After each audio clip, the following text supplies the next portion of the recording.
What have your friends taught you about what makes a marriage work?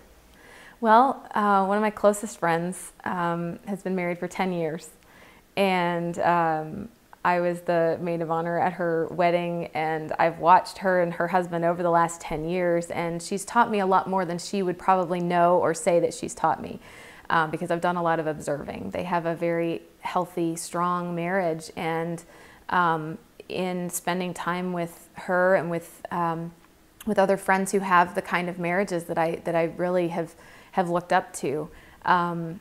They've taught me how people can be real, how it's important to be real.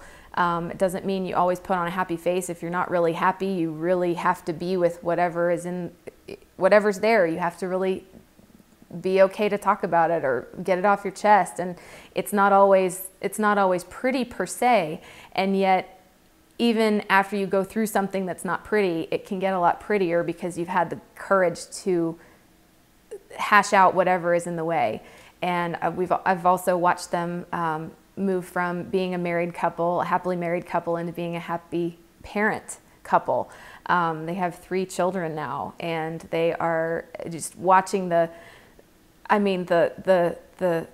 life, talk about life changes. I mean, marriage is one, having children is a big life altering change. And watching them as a couple go through that 3 times, and watching them interact with their children, it's taught me so much. And I'm very, very grateful to have friends in my life who can demonstrate those values to me, because I would recommend to anybody, before you dive into starting a company or starting any kind of new venture, it's important to have something that you've seen before or that you can envision, so that you know what you're aiming for. And I really, I'm very, very glad and grateful and blessed to have the friends that I do, so that I feel like that I'm entering my marriage in this stage of life with some really good role models and some really good teachers and some really good confidants, that when I have a problem or question or whatever, that I have some people that I can go to for support. It's wonderful.